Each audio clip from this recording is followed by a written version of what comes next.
Lieutenant general वाई.के. Joshi की अगुवाई में बाइक से सैनिक बढ़ते रहे। साथ में मौजूद थी आज तक की टीम। ये बाइक रैली 2 दिन की थी। हमने श्रीनगर में पहला पड़ाव लिया और फिर जोजिला पास होते हुए द्रास के कारगिल वॉर मेमोरियल की तरफ बढ़ चले।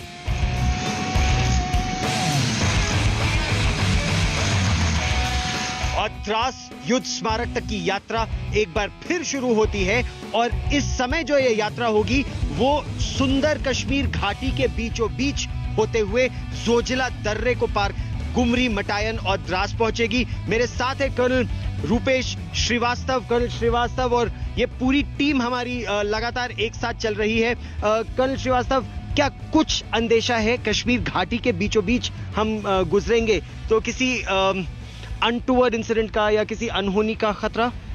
गौरव, आप हमारे साथ एक दिन से चल रहे हैं, बाइक राइड हमारे साथ में आपने की है और आपने देखा होगा कि पूरे रास्ते लोगों ने हमें जितना सपोर्ट किया है, वेव कर रहे हैं और ये हवा चल रही है बदलाव की और ये बदलाव यहाँ पे रहने वाला है। कश्मीर घाटी अब बहुत ही सेफ और बिल्कुल ही सिक्योर जगह बन चुकी है।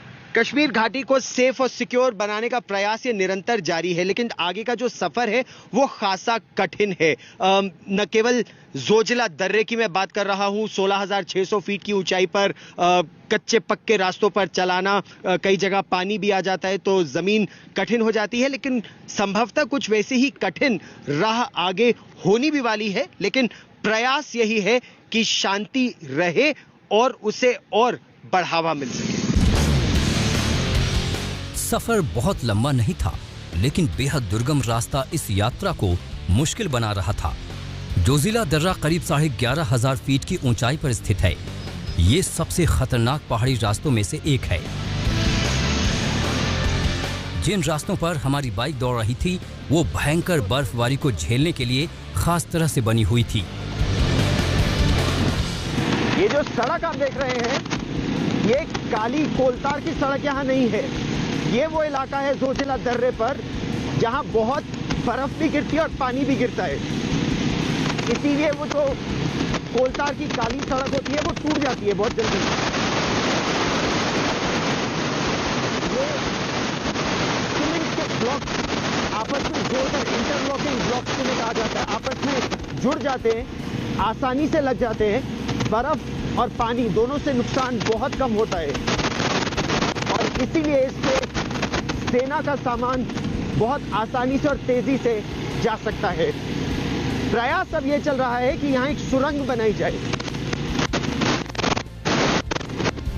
खतरनाक रास्तों से गुजरते हुए हम जोजिला पास पहुंच चुके थे। यहां से हम अपनी मंजिल द्रास के कारगिल वॉर मेमोरियल से सिर्फ घंटे भर दूर थे। यात्रा में सबसे अहम पड़ाव तब आया जब हम लद्दाख में प्रविष्ट हुए। ये एक ऐतिहासिक पल है। अगर आप इन तस्वीरों को गौर से देखिए तो army commander northern command, GOC 15 core, 14 core और 16 कोर तीनों एक साथ, यानी एक आर्मी कमांडर, 3 कोर कमांडर एक साथ लद्दाख में अंदर घुस रहे हैं। एक बहुत बड़ा संकेत है ये सभी के लिए। जैसा आर्मी कमांडर ने कहा, अगर टीम वर्क है तो सब एक साथ चलेंगे और उसमें जीत हमेशा देश की होगी। सभी एक साथ, जम्मू कश्मीर लद्दाख के जनरल्स और सेना एक संकेत है हमारे देश के लिए। और एक जो बहुत महत्वपूर्ण बात आर्मी कमांडर की मोटरसाइकिल पर भी है, हु डेयर्स विंस। ये संकेत नियंत्रण रेखा और वास्तविक नियंत्रण रेखा दोनों के लिए है कि जो जोखिम उठाता है वही जीतता है। You see the signaling that goes, firstly, when I come to Dras, now I'm in the threshold of entering into Ladakh, at the Zojila Pass. For me, emotions run very high. And what was ahead for me, was an absolute challenge. But it's thanks to the, brave soldier of the Indian Army who sort of stood up to the challenges and produced the results. सेना की इस bike rally में major काजल भी शामिल थीं। Rally में शामिल अकेली महिला आर्मी अफसर। और पिछले लगभग 2.5 घंटे से मोटरसाइकिल चलाकर हम लोग अब गुमरी पहुंचे हैं। कारगिल की लड़ाई के दौरान यहाँ पर एक बहुत बड़ा स्टेजिंग कैंप था और मेरे साथ है मेजर काजल। मेजर काजल एक महिला अधिकारी है भारतीय सेना की, जो इस राइड पे अकेली महिला अधिकारी है जो मोटरसाइकिल चला भी रही है, इस एक्सपीडिशन का हिस्सा है। आपका अनुभव अब तक का कैसा रहा है? मेरा अनुभव बहुत ही अच्छा रहा है इस राइड का। मैं ऐसी राइड का फर्स्ट टाइम अपनी सर्विस में हिस्सा बनी हूँ। राइड बहुत ही एडवेंचरस थी और काफ़ी चैलेंजेस थे इन रूट, जो टेरेन है जिस तरीके का, और वेदर भी थोड़ा सा प्ले अप हो रहा है अभी। हाँ, क्योंकि अभी देखिए बीच बीच में बूंदाबांदी भी उस समय हो रही थी, और खासतौर पर तब जब हम लोग जोजिला का दर्रा पार कर रहे थे, किसी मौके पर ये डर लगा कि 11,600 फीट की ऊंचाई और हमारी मोटरसाइकिल कई बार काफी पास पहुंच जाती थी खाई के। बिल्कुल, जिस तरीके से रोड का कंडीशन है, काफी पैचेस आए ऐसे जिसमें लग रहा था कि बिल्कुल रोड एंड पे हम लोग चला रहे थे। कारवां बढ़ता रहा। करीब 350 किलोमीटर लंबी यात्रा के बाद सेना के कमांडर और जवान द्रास के कारगिल वॉर मेमोरियल में पहुंचे।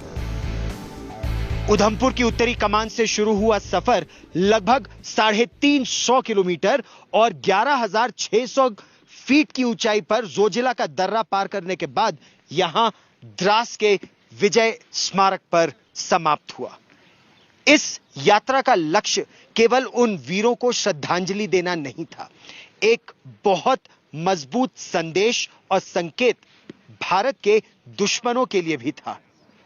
क्या जवान और क्या जनरल, सबका एक ही जोश, एक ही जज्बा। जो भारत की ओर कुदृष्टि से देखेगा, बुरी नजर उठाकर देखेगा, उसका क्या हश्र होगा।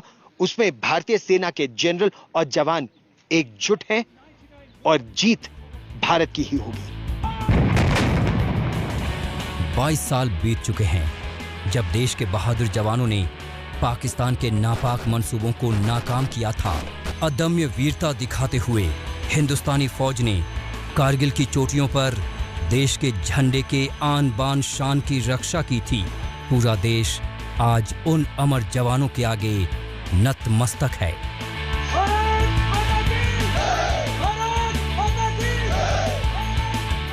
गौरव सावंत, द्रास, आज तक। तो आज करगिल में शहादत देने वाले अमर जवानों को